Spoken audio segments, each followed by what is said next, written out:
किसी भी आसन में बैठ जाएंगे। ऐसे पद्मासन में बैठेंगे तो बहुत अच्छी बात है, इससे आपका जो कंसंट्रेशन है वो भी अच्छा इम्प्रूव होगा।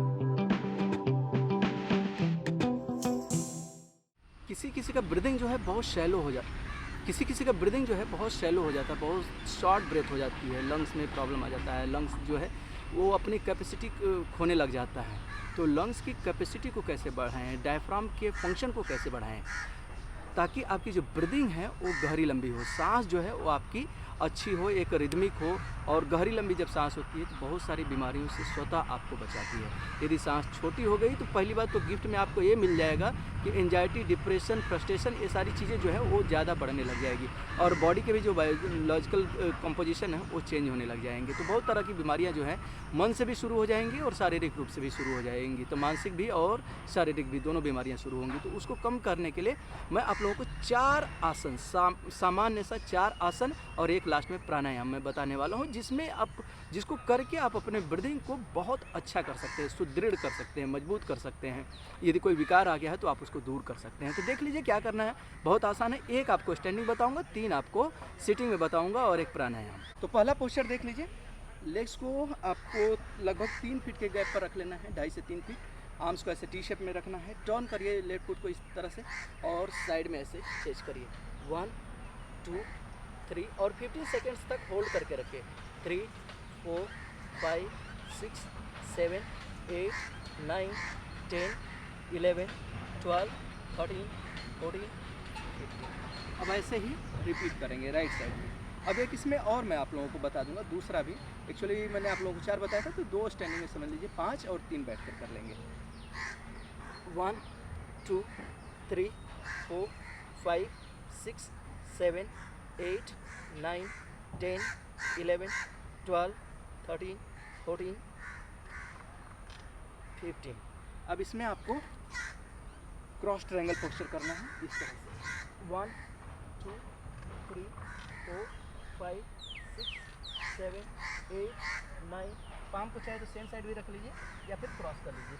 11 12 13 14 15। और ऐसे ही राइट साइड में टर्न करिए राइट फुट को, आर्म्स टी शेप, क्रॉस या सेम। 1 2 3 4 5 6 7 8 9 10 11 12 13 14। तो स्टैंडिंग का हो गया। अभी इसके बाद सिटिंग का। अब दूसरा है, इसके बाद यहाँ पर कर लेना है कैट काउ। इसमें ब्रीदिंग करना है, गैप इक्वल टू शोल्डर होगा, शोल्डर से थोड़ा सा ज़्यादा पाम होगा और जो नी फीट है वो पैरेलल रहेगा एक दूसरे के और शोल्डर के बराबर गैप मेंटेन करेंगे। कुछ इस तरह से आपको ये काम करना है। अब इसमें देखिए, एक्सेल करते हुए नीचे जाना है, इनहेल करते हुए ऊपर, और ऐसे 10 टाइम आपको रिपीट करना है। एक्सेल,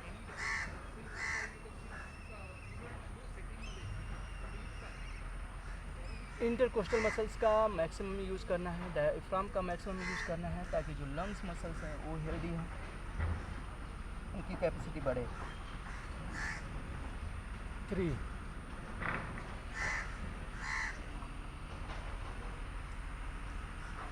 4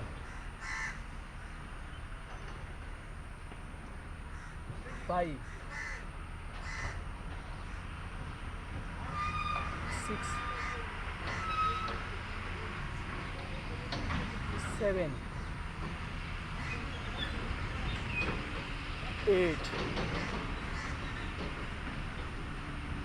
9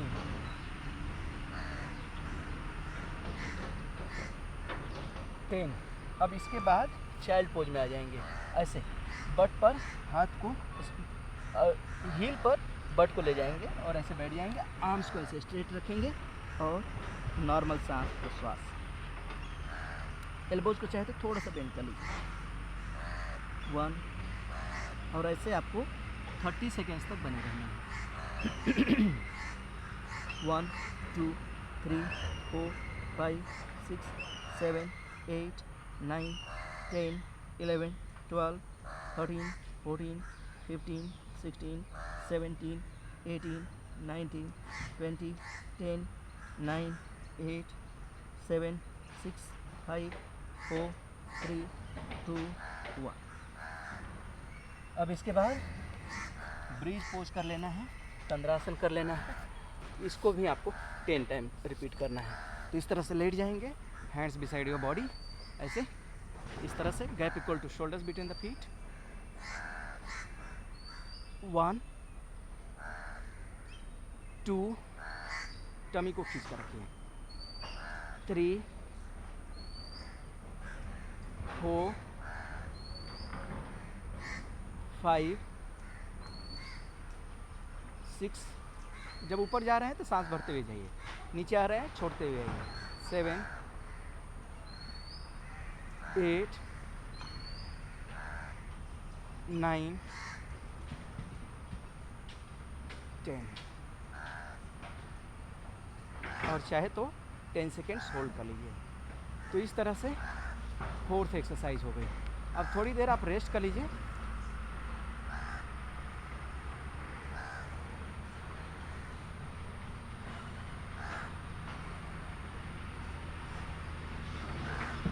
आपको 1 मिनट का शवासन करना है, शरीर को एकदम ढीला छोड़कर, शिथिल छोड़कर।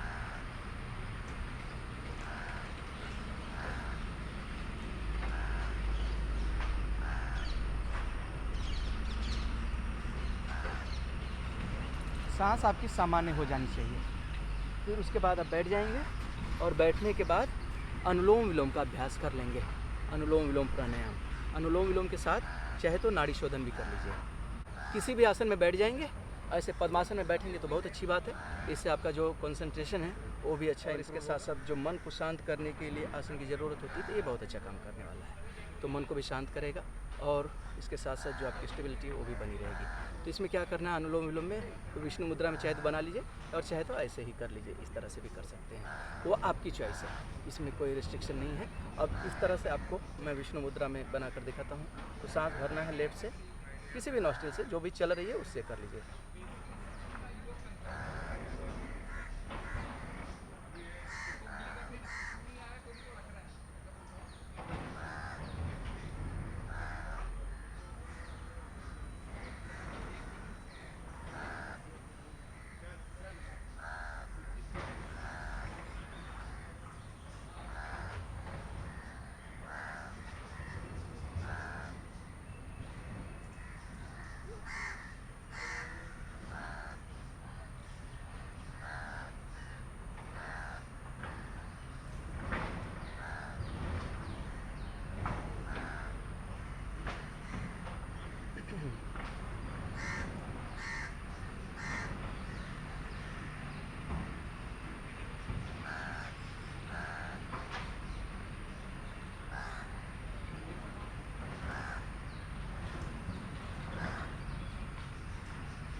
ये तो सामान्य सा अनुलोम विलोम हो गया।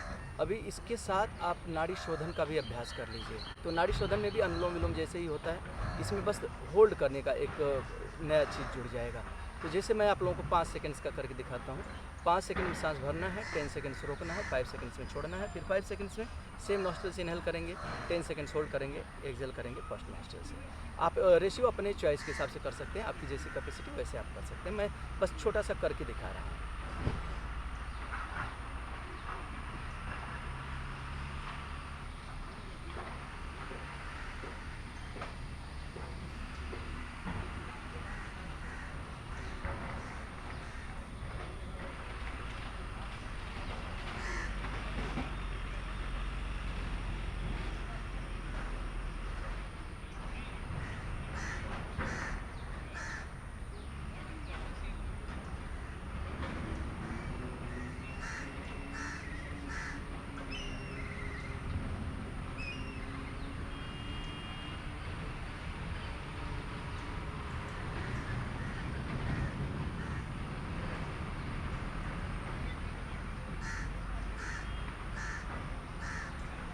आप अपने हिसाब से अपनी कैपेसिटी देख लीजिए, बहुत ज़्यादा लंग्स को स्ट्रेन नहीं करना है, आपकी जितनी क्षमता है उसके हिसाब से करिए। शुरुआत चाहे तो 5 सेकंड से कर लीजिए, नहीं तो यदि आप अच्छे हैं, हेल्दी कंडीशन में हैं, कोई दिक्कत नहीं है, तो आप 7-8 सेकंड से 10 सेकंड से भी शुरू कर सकते हैं।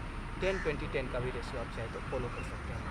तो आप इसको प्रैक्टिस करके देखिए, आपका जो लंग्स कैपेसिटी है वो बहुत तेज़ी से बढ़ेगा, सांस जो है काफ़ी अच्छी गहरी लंबी होने लग जाएगी, और मन का जो तनाव है, मन का जो अवसाद है, मन की जो बेचैनी है, सब की सब दूर होने लग जाएगी, मन शांत होने लगेगा, मन की जो एकाग्रता है वो आपकी बढ़ने लगेगी। स्टूडेंट्स वगैरह को भी करनी चाहिए, स्टूडेंट्स को भी करनी चाहिए, प्रोफेशनल को भी करनी चाहिए, हर किसी को भी करनी चाहिए। ऐसा नहीं है कि किसी पर्टिकुलर व्यक्ति को ही करनी चाहिए। हाँ, जिसका लंग्स कमज़ोर है, जिसकी सांसें छिछली हो गई हैं, ब्रीदिंग में प्रॉब्लम है, उनके लिए करें तो एक औषधि के जैसे काम करेगा, एक ट्रीटमेंट के जैसे काम करेगा। तो आप इसका अभ्यास करिए, और आपको क्या लाभ मिल रहा है कमेंट करके बताइए। मिलते हैं नेक्स्ट वीडियो में, धन्यवाद।